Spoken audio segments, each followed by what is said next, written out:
કેમ છો બધા? મજામાં ને? તમે બધા સૌ મને જાણો જ છો. હું ડૉક્ટર નેહા જે પટેલ, એક આયુર્વેદ કન્સલ્ટન્ટ, અને હું છેલ્લા 20 વર્ષથી સુરતના કતારગામ વિસ્તારમાં એક આયુર્વેદ પ્રેક્ટિસ કરું છું. હું સ્પેશિયલી ગર્ભાધાન સંસ્કાર, સુવર્ણપ્રાશન સંસ્કાર, ઇનફર્ટિલિટી અને બાળ રોગો પર વર્ક કરું છું. તો આપણે લાસ્ટ વિડીયોમાં જોયું કે ગર્ભાધાન એ શું છે અને ગર્ભાધાન થવા માટે કયા કયા ફિઝિકલ કારણો જવાબદાર છે, જેમાં આપણે ઋતુ, ક્ષેત્ર, અંબુ અને બીજ વિશે વાત કરી હતી કે જે ફિઝિકલ ફેક્ટર જવાબદાર છે. હવે આજે આપણે એ ફિઝિકલ ફેક્ટરથી પણ અતિ અગત્યના ફેક્ટર કે જે સાયકોલોજી કે માનસિકતા ગર્ભધારણ કરવા માટે કઈ જવાબદાર છે એના વિશે વાત કરીશું. કારણ કે આયુર્વેદે તો ટોટલી પહેલો શબ્દ જ એ રીતે કીધો છે કે ગર્ભધારણ માટે માનસિકતા ખૂબ જ અગત્યની છે. તો એ એવી વસ્તુ છે કે જે આપણે આજકાલની લાઈફસ્ટાઈલ પ્રમાણે ખૂબ સમજવી જરૂરી છે કે ગર્ભધારણ માટે શું જરૂરી છે. તો આયુર્વેદ કહે છે કે 100 મનુષ્ય ગર્ભધારણાના. તો 100 મનુષ્ય શું છે? તમે સૌ જાણો છો કે 100 મનુષ્ય ગર્ભધારણા નામ એવું કેમ કીધું છે? તો 100 મનુષ્ય એટલે પ્રસન્નતા, પરસ્પરની સદભાવના, પરસ્પરની આત્મીયતા. જ્યારે આ વસ્તુ હોય છે ત્યારે જ ગર્ભ કન્સિવેશન કરે છે. આપણે ઘણીવાર જોઈએ છે કે રિપોર્ટ્સ કરાવે કપલ તો કે મારે તો બધા જ રિપોર્ટ્સ નોર્મલ છે, છતાં બી એને પ્રેગ્નન્સી રહેવામાં સ્ટ્રગલ આવતી હોય છે. તો આના માટે એ લોકોની માનસિક સ્થિતિ શું છે એના પર પણ આપણે જોવું ખૂબ જ અગત્યનું છે. કારણ કે આજકાલની કોમ્પિટેટિવ લાઈફસ્ટાઈલમાં આપણે જોઈએ જ છે કે ઘણા બધાને સ્ટ્રેસ, તણાવ અને સાથે સાથે રાગ, દ્વેષ, ક્રોધ એવા મનોભાવ પણ જોવા મળે છે. અને આ માનસિકતાને લીધે એની ઇફેક્ટ એમના ફિઝિકલ ફેક્ટર પર પડતી હોય છે.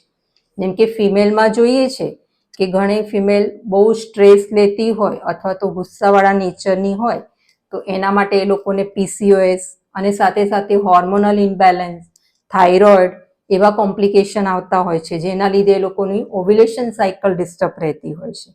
જ્યારે મેલ પર્સનમાં જોઈએ તો એ લોકોમાં પણ ઘણા બધા ફર્ટિલિટી રિગાર્ડિંગ પ્રોબ્લેમો જોવા મળે છે. બેઠાડું લાઈફસ્ટાઈલ હોય છે અને બિઝનેસ રિગાર્ડિંગ સ્ટ્રેસ હોય છે, તો એના લીધે ઓલિગોસ્પર્મિયા જોવા મળે છે, એઝોસ્પર્મિયા જોવા મળે છે. ક્યારેક એ લોકોની મોટિલિટી પણ એટલી ડાઉન જોવા મળે છે.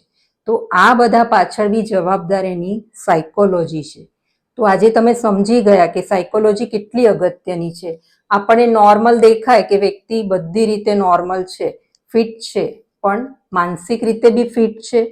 કારણ કે આયુર્વેદ કઈ ફિટનેસ માટે એવું નથી કીધું, એટલું ફિઝિકલ ફિટનેસ.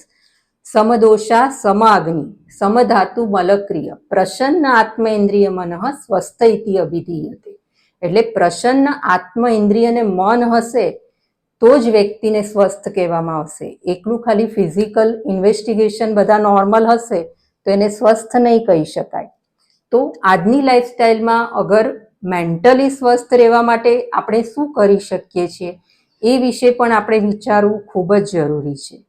તો આના માટે તમને તપ, ધ્યાન, યોગ, કોઈ ફિઝિકલ એવી એક્ટિવિટી કે જેમાં તમને આનંદ આવતો હોય, કોઈ સ્પોર્ટ્સ એક્ટિવિટી પણ હોઈ શકે, જીમ પણ હોઈ શકે છે, યા તો કોઈ ઝુમ્બા, સંગીત પણ હોઈ શકે છે, અને ક્રિએટિવ એક્ટિવિટી પણ હોઈ શકે છે જેમાં તમને એન્જોયમેન્ટ ફિલિંગ આવે.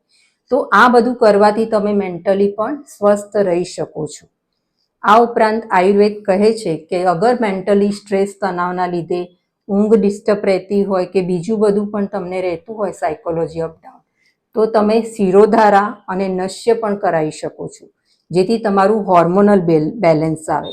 અને સાથે સાથે ક્યારેક તમારું વારે વારે ગેસ ટ્રબલ રહેતી હોય તો પણ તમારું મેન્ટલી સ્થિતિ વારે વારે અપડાઉન થતી હોય છે. તો એના માટે તમે બસ્તી પણ લઈ શકો છો, જેથી તમારું બોડીમાં વાયુ બેલેન્સ થઈ શકે. તો આજે આપણે ગર્ભાધાન સંસ્કાર વિશે જાણ્યું. હવે નેક્સ્ટ આપણે ગર્ભ સંસ્કાર વિશે જાણીશું. તો ગર્ભ સંસ્કાર વિશે તમે જાણવા માટે મારી ચેનલને સબસ્ક્રાઇબ કરો, લાઈક કરો અને શેર કરો. નમસ્કાર.